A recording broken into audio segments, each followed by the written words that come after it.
before you become a shamaness, you have to become a herbalist. Yes.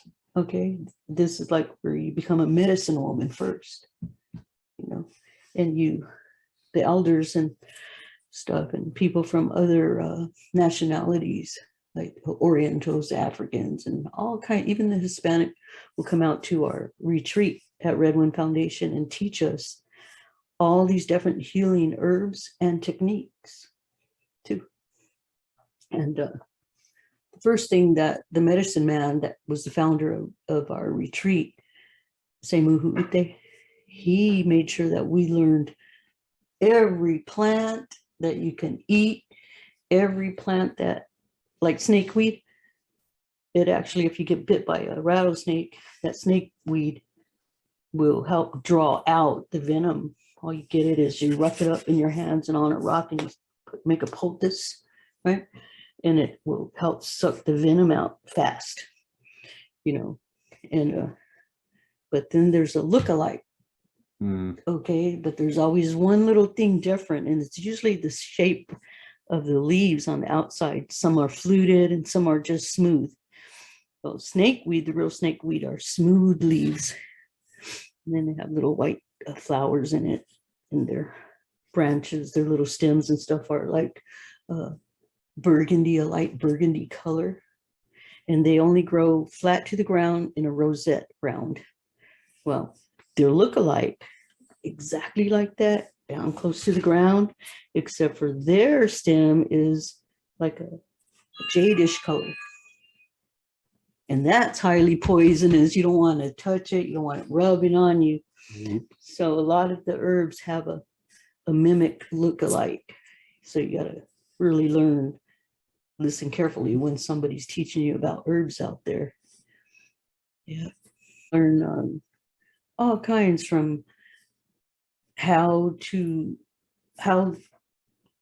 even the nuts from the pine cones, how to collect them, acorns, how to store them, which tea, is best for fevers, like we call it Salco, but it was elderberry blossom tea. Cures colic for a baby, helps with teething, high fevers for children to adults, like flu.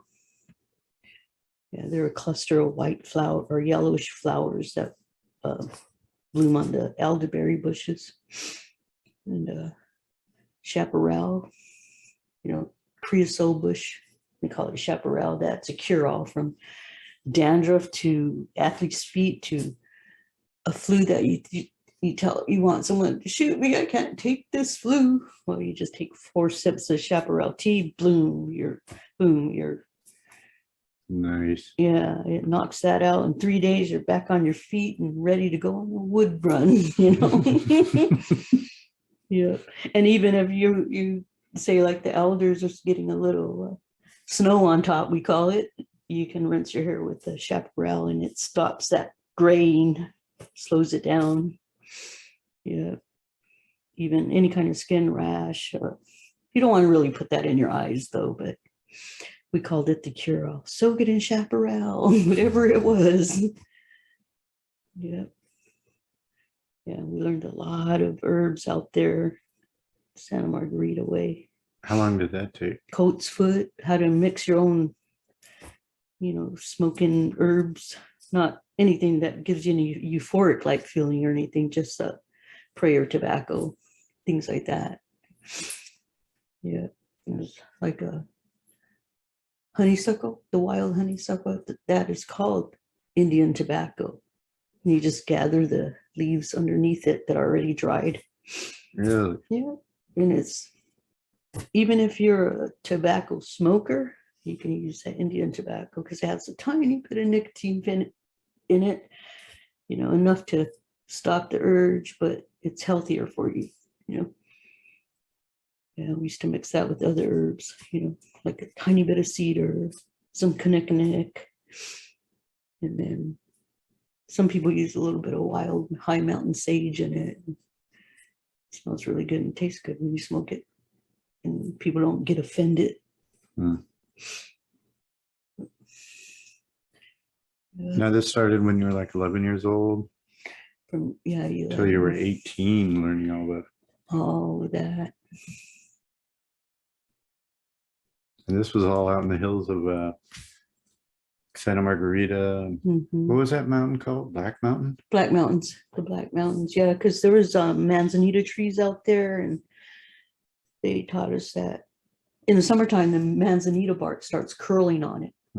And we take some, cloth under there and put it under there, and then rub our hands down the bark, and all the manzanita bark will land on that. And that manzanita tea was not only good for poison oak and sumac and all that, but it's really good when you mix it with cinnamon and manzanita tea, bark tea is for the heart, any kind of heart ailment.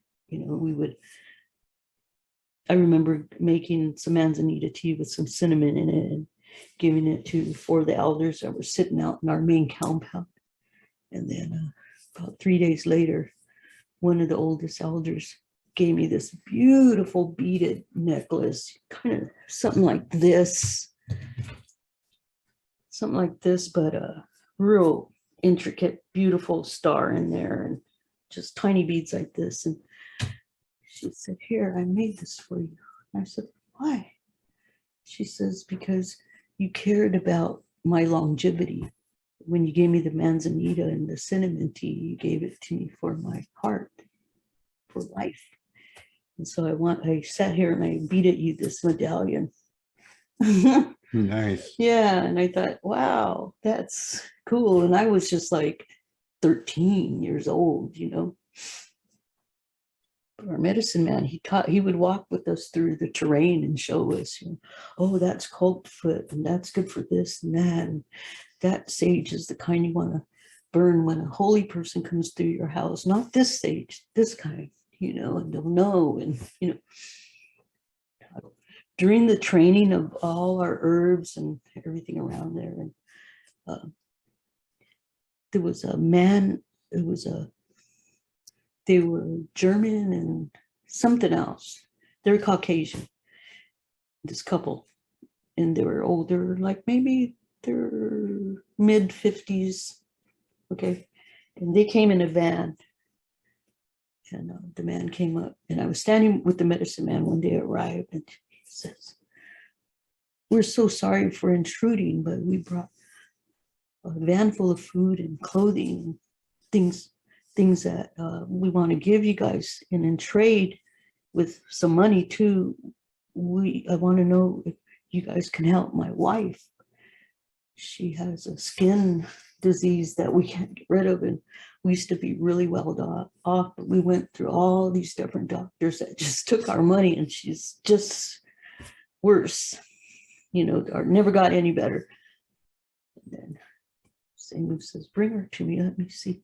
She had leprosy. It looked like infantigo. Her skin was just deteriorating, and he says, "This is perfect timing, because this whole last year I've been teaching these young ones how to use herbs and how to cure people when things that aren't going good with the Western medicine. Go back to nature all the time, go back to the basics." And so he taught us how to help this lady. And what we did was we had her soak in they're actually horse troughs, but they're from the well water, natural spring water, and heat it up for her and put in there and get a whole bunch of straw, put tons of straw in there until the water turned that color, like off wood color, and soaked her in there.